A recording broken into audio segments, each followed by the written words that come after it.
Star Wars 7x7 episode 3016. The Axe Forgets is episode 5 of the Andor series. It's pretty much what we expected it to be. It is very much a setup series for all the action that's going to happen in episode 6, but there's still a lot of interesting stuff that happens in this one, so let's talk about it. Punch it!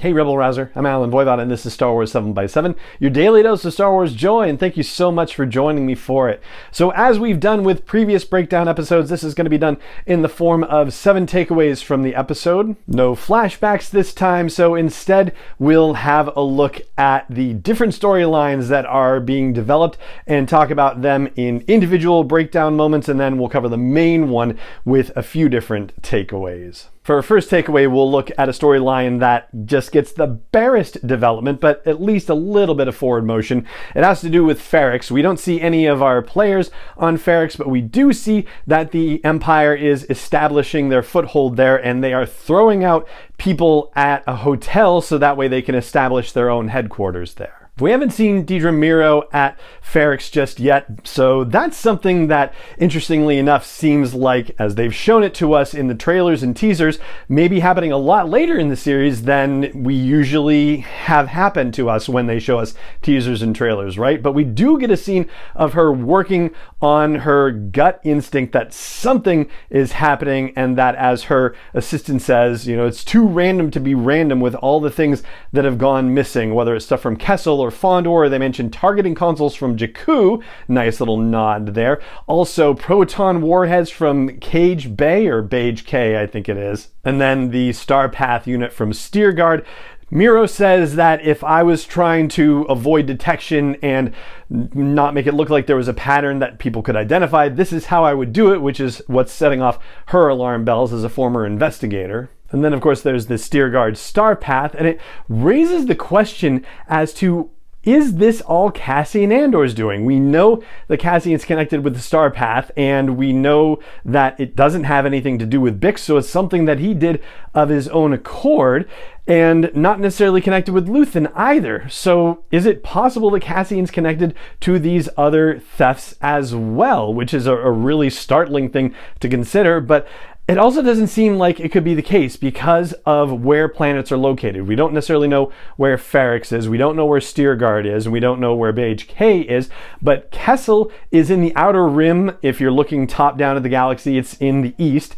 Fondor is in the colonies, so it's much closer to the core, and it is kind of galactic south, along with Jakku, which is outer rim south by the western reaches. This is a long way for him to be going if he's the one who is behind all of these. But also, it seems like proton warheads, like that seems like a bigger kind of job than something he might be pulling off. So, yeah, maybe it is in fact the case that it is utterly random, and it just so happens that Cassian's theft falls into the pattern, and instead somehow it's connected to Mon Mothma or Lutheran Rail or the both of them. Yeah, so this opens up some very interesting doors for inquiry. And speaking of Mon Mothma, we get 2 scenes with her. One, a domestic dispute of sorts between Mon and Perrin and their daughter.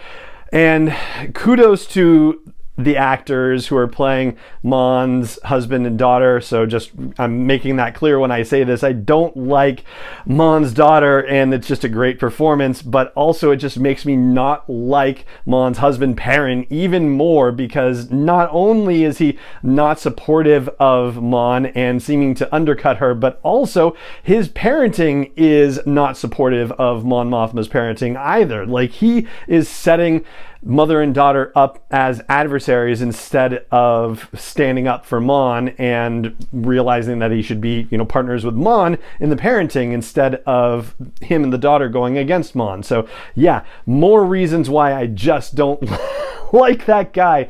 And the scene that they have in the limo on the way back from some party that they were having, and there are a couple of digs about not knowing what's going on, and no, it's a charitable thing, you wouldn't have been interested in it, and him saying, can you take the expressway home? Like, he wants to be out of this car. So definitely things are not good on the home front there, and I put all the blame on Perrin for that, because he just seems like an awful human being. And for a fourth takeaway, our one moment with Luthen has to do with him listening to a secret communicator trying to find out what's going on, presumably with the mission that's happening on Aldhani, and Clea coming in saying, yeah, you're not going to hear anything. It's going to be all over this time tomorrow. So just, settle down and go to bed. And we have clients in the morning anyway. And clearly Luthen is invested in the results of this. And you have to wonder if he's invested not just from the rebellion standpoint, the wanting to put a stick in the eye of the Empire, but also considering that in a previous episode, Mon Mothma said that money is getting a little tougher to move around and therefore get to Luthen for his activities, that Luthen is also looking at this as a means of being financially free from Mon Mothma in a good way. I mean, I'm not saying anything bad about that. I'm saying that he knows that he's having trouble getting funds from her now, and so he has to figure out how to be able to do this himself if he wants to keep funding these activities that he's clearly so invested in. And I'll also note that in the background, with various artifacts stuffed on the shelves where Luthen is standing, not only is there a Jedi holocron sitting next to a Sith holocron on the shelf, but one shelf over to the right from that are what appear to be the Sankara stones from Indiana Jones and the Temple of Doom, which continues a series of Easter eggs where Star Wars things appear in Indiana Jones and Indiana Jones things appear in Star Wars. Apparently there was a bullwhip frozen in carbonite in the previous episode somewhere inside Luthen's museum/shop. And so now, of course, the theorizing and the wondering has to do with, will there be something from Indiana Jones and the Last Crusade in some sort of Easter egg in the background in the next episode? As for our fifth takeaway, we spend a lot of time with Cassian and the rest of this rebellious gang getting ready to hit the payroll situation. So one of the things that happens is that we get a lot about people's motivation for doing what they're doing. So, one person is doing it because he's a true believer in the cause. Another person is doing it because the Empire killed his brother. Another person is doing it who's actually working with the Empire right now. Apparently he had a girlfriend who was a local, and bad things happen as a result of that. And there are interactions that officer has with a couple of people who talk about the Donnies, who are the people who are native to the planet, and how much they smell, and being disgusted by them, and talking about rounding them up and whatnot in a very, very impersonal and dehumanizing way. So yeah, you can tell that there's obviously a lot of the typical xenophobia and misogyny and all of that horrible stuff going on with the rank and file of many of the people in the Empire, and that's probably alienating some people and pushing some people far enough to consider doing something about it in their own particular ways. And then for a sixth takeaway, we have the confrontation, which is how everybody finds out what Cassian's motivation is for being there. So Skeen